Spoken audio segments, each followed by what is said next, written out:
The air in the backstage dressing room was thick, not just with the usual smell of stale cigarettes and expensive bourbon, but with a tension that felt like a physical weight. It was the mid-'80s, the height of the Blizzard of Oz era, and, to the rest of the world, Ozzy Osbourne was the undisputed king of chaos. He was the man who had supposedly done it all, survived it all, and laughed in the face of the devil himself. But inside those four walls, away from the screaming fans and the blinding flashbulbs, the Prince of Darkness was crumbling. Ozzy sat hunched over a vanity mirror, staring at a reflection he barely recognized. The makeup was smeared, his hands were shaking, and for the first time in his life, the act felt heavy. Outside, the industry was changing. Suits in boardrooms were talking about brand longevity and professional pivots. They wanted Ozzy to settle down, to trim the wild hair, to stop the madness, and become a serious legacy artist. They wanted him to grow up. And in that moment of exhaustion, Ozzy was actually considering it. He was ready to surrender the madness just to find a second of peace. Then the door creaked open. There was no knock. There never was with Lemmy Kilmister. Lemmy didn't walk into a room, he occupied it. He stood there in his denim waistcoat, his iconic iron cross hanging heavy, looking like a man who had been carved out of the very rock and roll he played. He didn't say hello. He didn't ask how the tour was going. He just grabbed a bottle of Jack Daniels, took a seat across from Ozzy, and looked him dead in the eye with a gaze that could see through 1,000 layers of stage persona. He saw the doubt.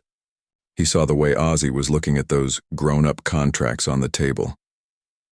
Lemmy leaned forward, the smoke from his cigarette curling around his hat like a crown, and growled a sentence that would echo through the rest of Ozzy's career. It wasn't a suggestion. It was a command from a man who had never compromised a single second of his life. The silence that followed Lemmy's entrance was heavy, broken only by the muffled, rhythmic thumping of the opening act vibrating through the concrete floor. Lemmy's eyes remained fixed on Ozzy, two seasoned warriors of the road sharing a moment that no manager or record executive could ever understand. Ozzy looked down at the mahogany table, littered with glossy brochures and legal documents, contracts that promised stability, refined image consulting, and long-term wealth management. To a normal person, it looked like a golden parachute. To a rock star, it looked like a gilded cage. "They want me to be a statesman, Lem," Ozzy whispered, his voice cracking. "They're saying the madness isn't sustainable, that I need to think about the legacy and start acting like a man of my standing. They've got schedules for me, press junkets with no drinks, suits for the award shows, and scripts for the interviews. They want me to stop being the Prince of Darkness and start being Mr. Osbourne." Lemmy let out a low, gravelly laugh that sounded like a shovel hitting dry earth. He didn't even glance at the paperwork. He knew the type. He had seen the suits come and go for decades, men who couldn't play a three-chord riff if their lives depended on it, yet felt entitled to tell a legend how to breathe. These were the people who viewed music as content and soul as liability. The pressure on Ozzy wasn't just coming from the labels. It was coming from the culture itself. The 80s were shifting. The raw, dangerous energy of the 70s was being processed into something shiny, safe, and marketable. The industry wanted its icons to be predictable. They wanted Ozzy to be a caricature they could control, rather than the wild, unpredictable force of nature that had defined a generation. They were trying to convince him that his childlike spontaneity, the very thing that made him a genius, was actually a mental illness that needed to be cured by maturity. "Growing up," Lemmy growled, pointing a gnarled finger at the contracts, "is the most dangerous trap in this business, Oz. It's a slow poison. It starts with a tie, then it moves to a board meeting, and before you know it, you're sitting in a mansion you hate wondering where the fire went. They don't want you to grow up because they care about your health. They want you to grow up so you're easier to manage. A child is hard to lead. A grown-up follows the rules because he's afraid of losing his pension." Lemmy stood up, walked over to the vanity, and swept a stack of professional development notes onto the floor. With a single motion, he looked at the reflection of the two of them in the mirror. One, a pirate who refused to dock his ship, the other, a king considering abdication. The world is full of boring adults, Ozzy. It's overflowing with people who did what they were told, dressed how they were asked, and died inside 30 years before their hearts stopped beating. You weren't born to be one of them. You were born to be the one who reminds them that the dark is still fun. Lemmy didn't just sit back down. He loomed. He leaned against the edge of the vanity, the light from the bare bulbs catching the silver, skulls on his fingers. He took a long, deliberate pull from the bottle of Jack Daniels, the amber liquid glowing like a relic. To anyone else, Lemmy looked like a man who had seen too many nights and survived too many battles, but to Ozzy, he looked like the only sane person left in a world gone mad with professionalism. "Listen to me, Oz," Lemmy began, his voice dropping into that low, rhythmic rumble that sounded like a Harley idling in a thunderstorm. "They talk to you about maturity like it's a destination. Like one day you wake up, put on a cardigan, and suddenly you understand the secrets of the universe. It's a lie.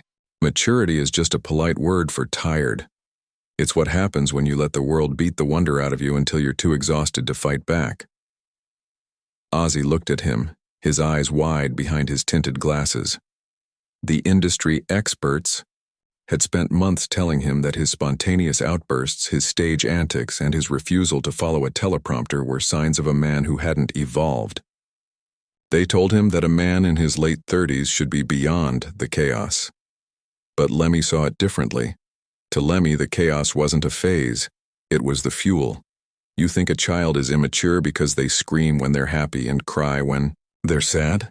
Lemmy asked, a rare, crooked smirk appearing beneath his mustache. No, a child is honest. A child looks at a guitar and sees a magic wand. They look at a stage and see a playground. The grown-ups, the ones in the gray suits out there, they look at a guitar and see a tax write-off.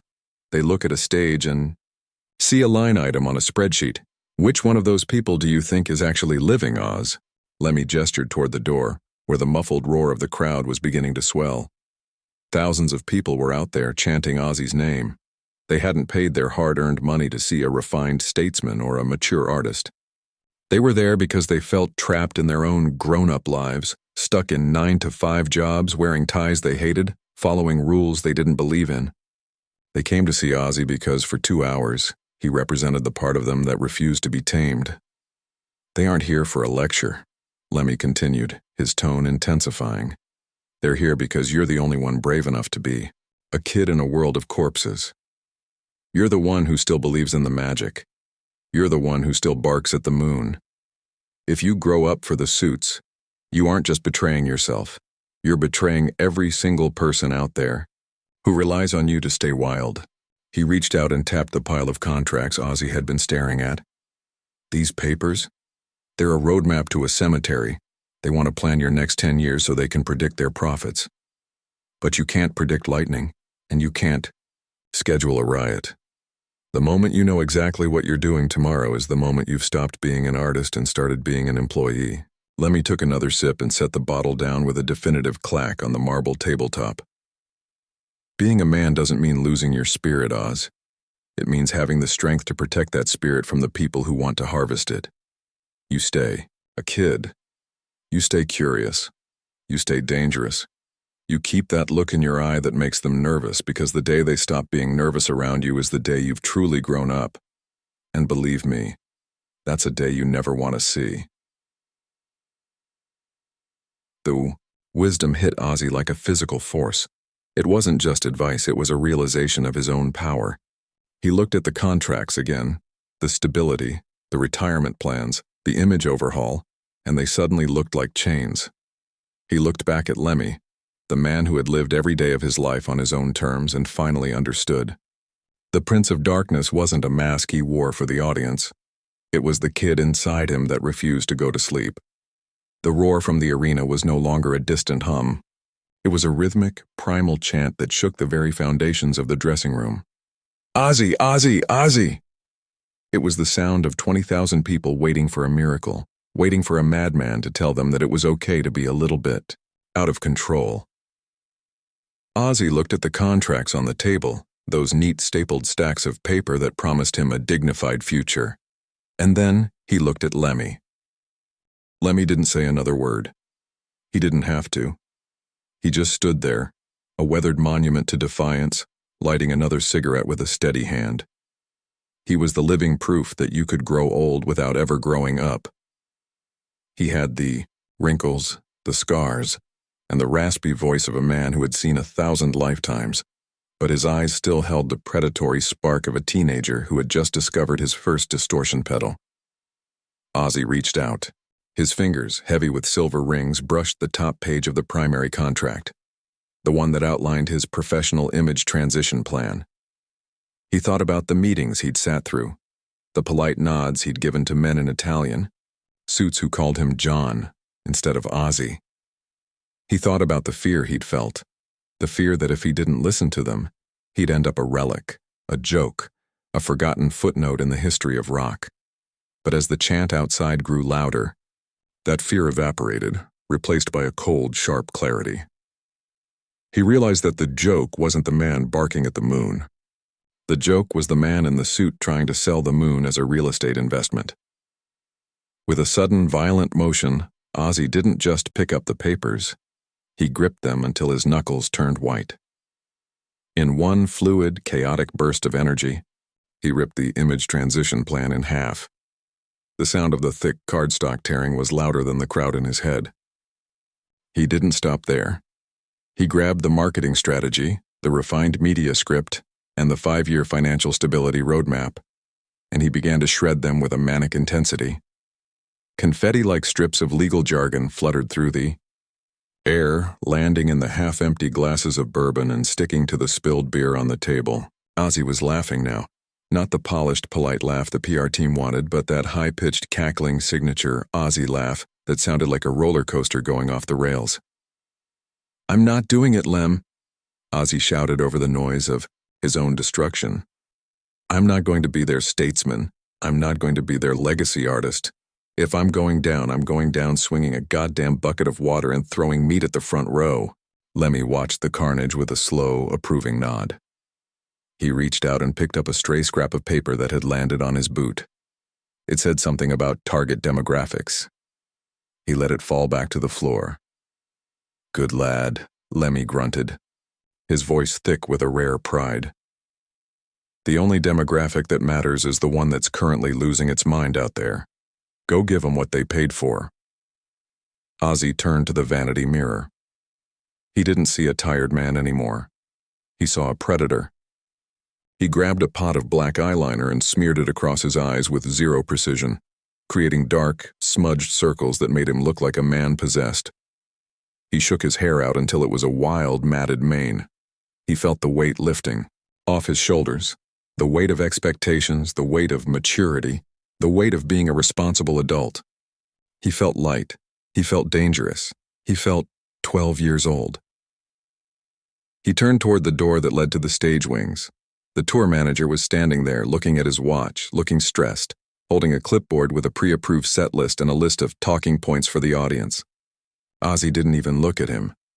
As he brushed past, Ozzy swiped the clipboard out of the man's hand and tossed it over his shoulder without breaking stride. "Ozzy, wait! The transition! The new image!" The manager sputtered, staring at the shredded remains of months of corporate planning. Ozzy stopped at the very edge of the stage curtains. The heat from the lights was already hitting his skin. The smell of pyrotechnics and sweat filled his lungs. He looked back at Lemmy, who was still leaning against the vanity, bottle in hand, watching the world's most famous child return to his playground. "The transition is canceled," Ozzy yelled back, his voice echoing in the hallway. "Tell the board of directors that the Prince of Darkness just got a permanent extension." He didn't walk onto the stage. He exploded onto it. The show that followed that night wasn't just a concert, it was a declaration of war against the mundane.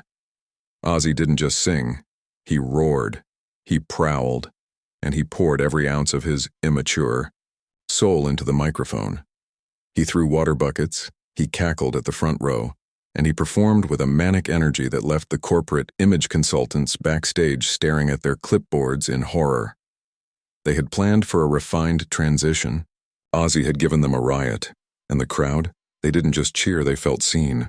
They felt like they too had permission to stop pretending to be grown up for a few hours. In the decades that followed, that night in the dressing room became the blueprint for the rest of Ozzy's life. While his peers were settling into comfortable retirements, trading their leather jackets for golf sweaters and their tour buses for quiet country estates, Ozzy remained the eye of the storm. He didn't just maintain his career, he transcended it. He became a global icon not by changing who he was, but by refusing to let the world change him. Lemmy's words, "Don't you ever grow up," became the secret engine behind everything Ozzy did. When the 90s hit and grunge threatened to make classic metal look like a relic, Ozzy didn't try to pivot into a serious acoustic artist. He doubled down. He started Ozzfest. He turned his life into a chaotic, hilarious reality show that allowed the entire world into his living room. He showed us his flaws, his stumbles, and his unwavering, childlike devotion to his family and his fans. He proved that you could be a grandfather and a rock star at the same time, as long as you never lost that mischievous glint in your eye. The industry eventually stopped trying to manage him. They realized that you can't manage a lightning bolt. They began to celebrate the very things they once tried to fix. The clumsiness became legendary physical comedy. The unpredictability became his greatest marketing asset. By refusing to grow up, Ozzy had actually achieved the very thing the suits wanted: immortality. But the true weight of Lemmy's advice didn't fully hit Ozzy until years later, during the quiet moments between the noise. He realized that growing up wasn't about age or responsibilities. Ozzy was a father, a husband, and a businessman who ran a massive empire. Growing up, in Lemmy's definition, was the death of curiosity. It was the moment you stop asking "what if" and start asking how much? It was the moment you stop being surprised by the world and start feeling entitled to it. Even as the years began to take their physical toll, Ozzy's spirit remained untouched. He faced health battles and personal struggles with the same raw, unfiltered honesty he had used on stage. He didn't hide behind a mature mask of stoicism. He cried when he was sad, he laughed when he was happy, and he stayed fascinated by the music. He would spend hours in the studio, just as excited by a new guitar riff at 75 as he had been at 17. He stayed a kid because he knew that the adult world was a construction of rules designed to keep people small. He saw the way people lost their spark as they climbed the corporate ladder or settled into proper lives, and he realized that Lemmy had handed him the ultimate survival kit. By staying a child, Ozzy remained connected to the source of all creativity. He stayed open to the magic that the grown-ups had long ago dismissed as impossible. Every time Ozzy steps onto a stage today, even if his pace is slower or his voice is a little more weathered, that same kid is there. When he looks out at the audience and screams, "Let me see your hands," he isn't just performing a line. He is inviting 20,000 other people to join him in his refusal to be boring. He is reminding them that the Prince of Darkness is really just the Prince of Play, and that the dark is only scary if you've forgotten how to find the fun in it. Lemmy Kilmister lived his life exactly as he preached, right until the very end, never once bowing to the expectations of a world that wanted him to settle down. And Ozzy, his best friend and fellow traveler, became the living legacy of that philosophy. Together, they proved that the fountain of youth isn't a myth. It's just a refusal to let the suits tell you when the party is over. The legendary story of Lemmy and Ozzy doesn't end with a gold watch or a quiet retirement home. It ends with a legacy that is still vibrating through the speakers of every teenager picking up a guitar for the first time. Years after that night in the dressing room, after the world had watched them both conquer every stage on the planet, the two icons sat together again. This time, the hair was whiter and the movements were a little slower. But when they looked at each other, the reflection hadn't changed. They weren't two elderly men looking back on a career. They were two kids who had successfully pulled off the greatest heist in history. They had stolen their lives back from the grown-ups. When Lemmy passed away in late 2015, the world mourned the loss of the ultimate outlaw. But for Ozzy, it was more than the loss of a friend, it was the loss of his North Star. Lemmy was the one man who never, ever blinked. He lived in the same two-bedroom apartment, drank at the same bar, and played the same loud, distorted bass until the very day he left us. He had proven with every breath that his advice wasn't just a clever line, it was a survival strategy. He had died exactly as he lived, a man who refused to be managed. In the wake of Lemmy's passing, Ozzy faced a choice. He could have used it as an excuse to finally grow up, to retreat into the shadows and live out a quiet, dignified life as a rock and roll elder. But as he stood by his friend's side, he remembered that gravelly voice and those 5 simple words, "Don't you ever grow up." Ozzy realized that the best way to honor Lemmy wasn't with a somber speech or a tearful goodbye. It was by staying wild. It was by keeping the fire burning, even when the wind was trying to blow it out. Today, when you see Ozzy Osbourne, whether he's on a late-night talk show in a viral clip or standing under the spotlights, you aren't looking at a man who is acting his age.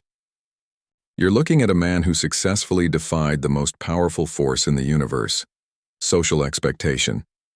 He is the living proof that you don't have to lose your soul to the suits just because you've seen a few decades pass. He is the patron saint of the misfits, the weirdos, and everyone who feels like they don't quite fit into the adult world. The secret to Ozzy's viral longevity isn't a marketing team or a clever PR stunt.